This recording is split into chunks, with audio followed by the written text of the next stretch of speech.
हम कोरोना के इस महामारी वैश्विक काल में जाके जॉब किए, सरकार के हर आदेश निर्देशों का पालन किए और आज 4 वर्ष से चयनित हैं, नौकरी कर रहे हैं और 6 वर्ष ये नौकरी निकली हुई है। तब से कुछ न कुछ लगा के हमें मानसिक तौर पे, सामाजिक तौर पे हमेशा नीचा गिराने का काम किया जाता है। तो ये इसमें कोई दो राय नहीं है, पूरी तरह से राजनीतिक मुद्दा बना दिया गया। तो जो यहाँ पे आरक्षण को लगाया गया वो जिला स्तर पर लगाया गया, तो सरकार अपने रिटर्न सबमिशन में दे, जैसा उन्होंने पहले भी कहा था कि जिला स्तरीय भर्ती है। 69,000 शिक्षक भर्ती मामले में 23 सितंबर को सुप्रीम कोर्ट में फैसला आना है। फैसले से पहले जो जनरल कैटेगरी के चयनित शिक्षक हैं उनके मन में क्या कुछ चल रहा है, सीधा हम उनसे बात करेंगे और जानने का प्रयास करेंगे। सर, क्या नाम है आपका? हमारा नाम मुल्कराज आनंद सिंह है और हम कुशीनगर जनपद में चयनित शिक्षक हैं। 23 सितंबर को सुप्रीम कोर्ट में फैसला आना है, क्या कुछ चल रहा है आप लोगों के मन में कि क्या कुछ होने वाला है, क्या कुछ नहीं होगा? हमें माननीय सुप्रीम कोर्ट पर पूरा भरोसा है कि वहाँ न्याय होगा और मेरिट के साथ हमेशा सुप्रीम कोर्ट ने न्याय किया है। और ये जो तमाम प्रकरण जो चल रहे हैं, जिसमें सिंगल बेंच, डबल बेंच, बहुत ये लंबी लड़ाई रही। 2018 से ये भर्ती आई और ये 24 चल रहा है। ये तमाम चरणों में ये पहली बार सुप्रीम कोर्ट में भर्ती नहीं गई है, किसी न किसी बिंदु को लेकर ये बार बार सुप्रीम कोर्ट जाती रही है और बार बार मेरिट के पक्ष में फैसला आता रहा है। इसलिए हमें पूरा भरोसा है कि सुप्रीम कोर्ट हमारे पक्ष में और मेरिट के पक्ष में न्याय करेगी। और माननीय सरकार से भी हमारा आपके चैनल के माध्यम से एक निवेदन है कि आप ही हमारे नियोक्ता हो और आप नियोक्ता हमारे हो तो हमारे अधिकारों का संरक्षण करने का प्राथमिकता आपकी बनती है। इसलिए हमें पूरा भरोसा भी है, सरकार भी अपने पक्ष को हमारे लिए निश्चित तौर पे एक अच्छा पक्ष रखेगी। आरक्षित वर्ग के लोग लगातार मंत्री नेताओं से मिल रहे हैं, केशव प्रसाद मौर्य हो या फिर ओपी राजभर हो, जितने ओबीसी मंत्री हैं। अभी हाल में ही मायावती जी से भी मुलाकात हुआ, सबने आश्वासन दिया उन लोगों को। बिल्कुल, क्या लगता है आप लोग को? बिल्कुल ये इसमें कोई दो राय नहीं है, पूरी तरह से राजनीतिक मुद्दा बना दिया गया और पूरी विपक्षी पार्टी, या आप देख रहे हैं पूरे देश में लोकसभा के चुनाव के बाद ये पूरी पीडीए की राजनीति चल रही है और एक तरह से एक विशेष वर्ग को टारगेट किया जा रहा है। तो इसमें पक्ष विपक्ष तमाम प्रकार के जो भी लोग नेता रहे, उन सब ने अपने अपने यहाँ दाव खेले और उस दाव में ही भर्ती फंसी हुई है। और जो चयनित हैं वो भी मानसिक, पूरी तरह राजनीति, जो चयनित हैं वो भी मानसिक पीड़ा झेल रहे हैं, जो अचयनित हैं वो तो मोहरा बने ही हुए हैं। तो इस तरह पूरी तरह से पूरी राजनीतिक पूरी भर्ती चयनित अभ्यर्थी है वो तो मानसिक पीड़ा झेल रहे हैं, उनके साथ उनका परिवार भी पूरे तरह आप देख सकते हैं कि उनका भविष्य अंधकार में है कि क्या हो सकता है। कई लोग, हम आज तक जितने भी सरकार के आदेश आए, मापदंड आए, जो भी था हमने सबको पूरा किया। 4 साल से हम चयनित हैं, नौकरी करें। आपको पता ही है कि अगर कोई व्यक्ति नौकरी में आ जाता है तो उसकी लिविंग स्टैंडर्ड दूसरी हो जाती है, थिंकिंग एबिलिटी दूसरी हो जाती है। हम कई ऐसे लोग हैं इसमें जो दूसरी सरकारी नौकरियों को छोड़ के आए, कई लोग ओवर एज हो चुके हैं। सब ने लगभग कुछ न कुछ बैंकों से लोन, आपने देखा होगा अभी हाल में एक बहुत बड़ा मुद्दा उठा था, बैंक ने तुरंत नोटिस जारी कर दिया कि 69,000 के शिक्षकों को न कोई लोन दिया जाए, न किसी प्रकार की आर्थिक रिकमेंडेशन की जाए और उनसे उनके लोन की क्या रिकवरी की जाए। अब सोचिए कितनी पीड़ा में हम लोग रहे होंगे, जबकि अभी कुछ हुआ नहीं, कुछ है ना, हम गलत हैं। हम सारे मानदंडों को पूरा करते हैं, हम पढ़ाई किए, हमारी गलती क्या है सर, हम ये जानना चाहते हैं। आप आज के समय में अगर नौकरी निकलेगी तो कौन ऐसा व्यक्ति जो नौकरी नहीं लेना चाहेगा। हमने क्या लिस्ट बनाई, हमने क्या जिला आवंटन किया, हमने क्या विद्यालय आवंटन किया।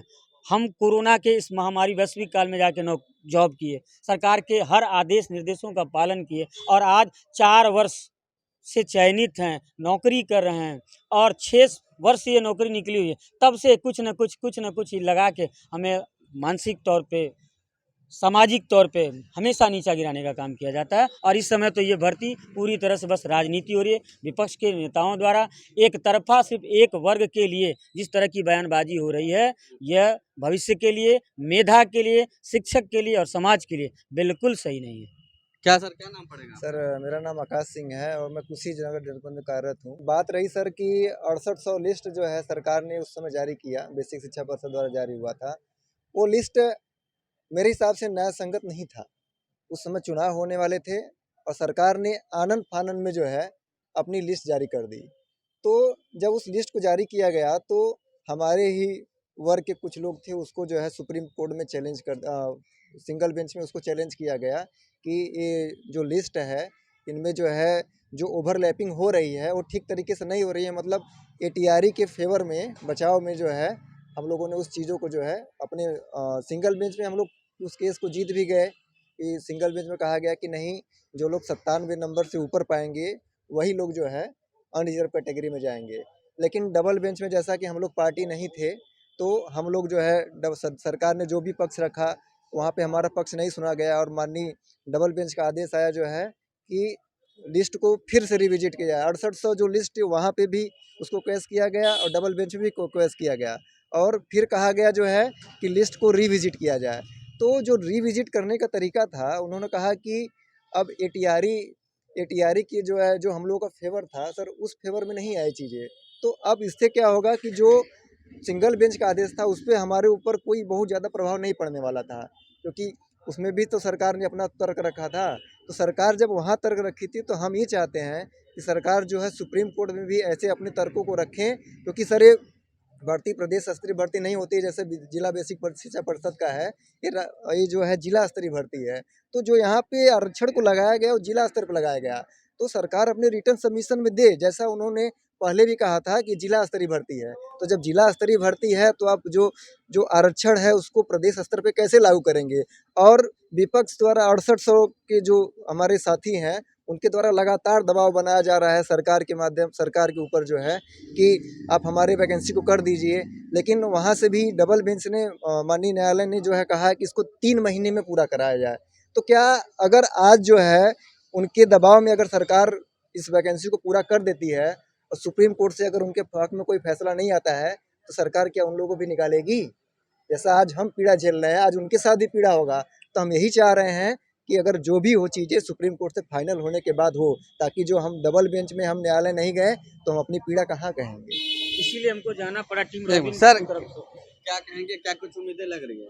सर हमारा बस यही कहना है कि सरकार हमारे पक्ष को मजबूती से रखे सुप्रीम कोर्ट के आगे, और मुझे माननीय न्यायालय पे पूरा भरोसा है, चीफ जस्टिस पे। क्या लग रहा है सरकार पे दबाव है? सरकार पे तो सर विपक्ष पूरी तरीके से राजनीति कर रहा है पीडीए की, और भरपूर दबाव बनाए रखा है, जिसकी वजह से सरकार जो योगी जी की सरकार है मुझे नहीं लगता कि उसके दबाव में आएगी, और कहीं ना कहीं वो हमारा पक्ष रखेगी सुप्रीम कोर्ट में और हमें न्याय मिलेगा सर, हमारी नौकरी नहीं जाएगी।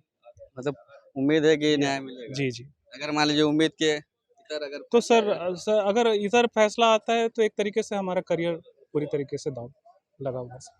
कि एक शिक्षक को एक आप अगर नौकरी करें तो आपके पीछे पूरा परिवार होगा, पूरा पारिवारिक हाँ जिम्मेदारियाँ, और पूरा परिवार मानसिक प्रताड़ना और सारी चीज़ों का सामना करेगा सर। सर क्या नाम पड़ेगा आपका? मेरा नाम विनय चौबे है, मैं वाराणसी में कार्यरत हूँ। देखिए सर, इसमें कुछ नहीं है, भर्ती फ्रेश हुई है, भर्ती निष्पक्ष हुई है। अब भर्ती में रिजर्वेशन का बाकी सारी प्रक्रियाओं का 100% पालन हुआ है। हुआ ये है कि विपक्ष इसको मोहरा बना ली है सरकार पे प्रेशर डालने के लिए, और विपक्ष में विशेषकर सपा के राष्ट्रीय अध्यक्ष इसको एक राजनीति का रूप पहलू दे रहे हैं कि भाई इस पहलू को पकड़ के हम विपक्ष के जाल में फंस गई है क्या सरकार माना जा सकता है कि थोड़ा बहुत प्रेशर सरकार के सामने है, क्योंकि जो सत्ता में रहता है प्रेशर उसी पे होता है।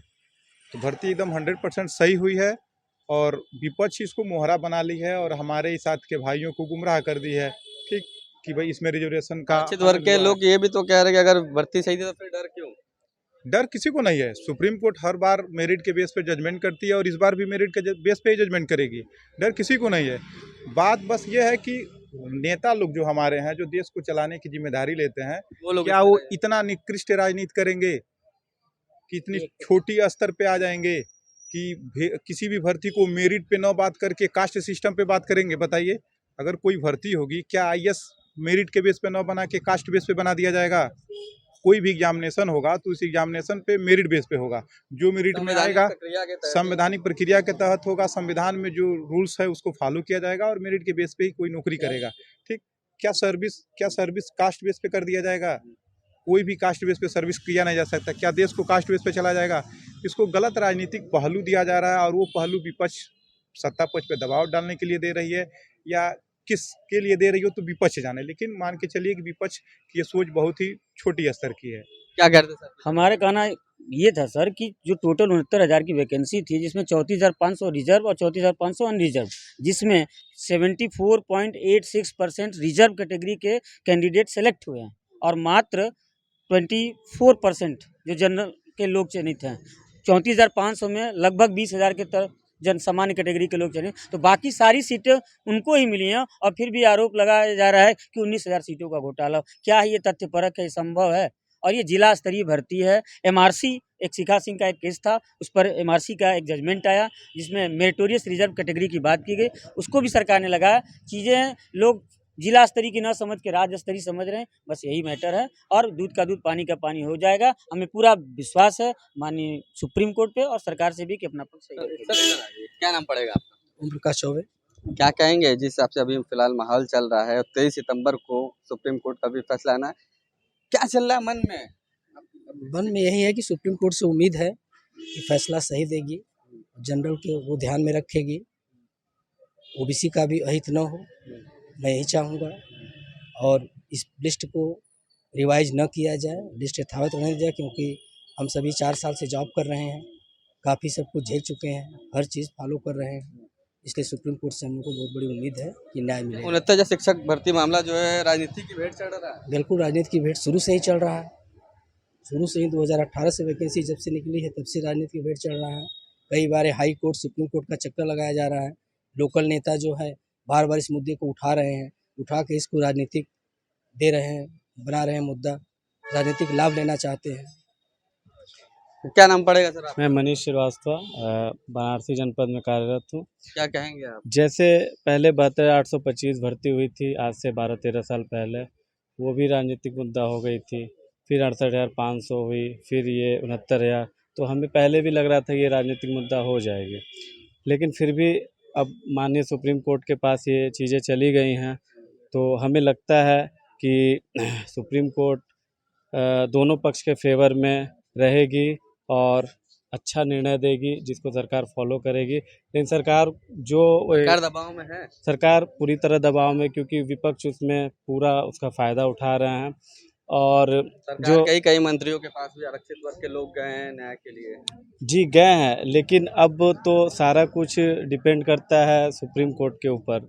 अब इसमें हम लोग अब कुछ नहीं कर सकते। सुप्रीम कोर्ट और सरकार को भी एक लिखित प्रतिवेदन वहाँ देना चाहिए, जैसे कि हाई कोर्ट के वही फर्स्ट बेंच में जब ये चल रही थी तो सरकार ने अपना पक्ष रखा था, तो एक बार उनको वहाँ पर भी पक्ष रखना चाहिए सुप्रीम कोर्ट में। हाँ, ये उम्मीद है कि सरकार भी किसी का अहित नहीं चाहती है और सुप्रीम कोर्ट भी ऐसा ही लगभग आदेश देगा कि किसी का अहित ना हो। जी, बाकी अब फिलहाल तो राजनीति की भेंट चढ़ चुका है चीजें सारी। हाँ, ये तो 69,000 तो राजनीतिक मुद्दा बन ही चुका है। तो बिल्कुल देखिए, तमाम जो चयनित शिक्षक थे जनरल कैटेगरी के थे, उनका कहना है कि फिलहाल जो 69,000 भर्ती मामला है वो तो राजनीति की भेंट चढ़ चुका है, लेकिन इन लोग को उम्मीदें हैं सुप्रीम कोर्ट से कि जो 23 सितंबर को फैसला आएगा उसमें जितने भी चयनित अभ्यर्थी उनके साथ अहित ना हो। यूपी के लिए वाराणसी से सत्येंद्र कुमार नंदा। यूपी की हर खबर देखने और उनसे अपडेट रहने के लिए हमारे चैनल श्रेष्ठ यूपी को सब्सक्राइब और लाइक करें। साथ ही बेल आइकन को दबाना ना भूलें, जिससे हमारे हर वीडियो की जानकारी आप तक पहुंचती रहे।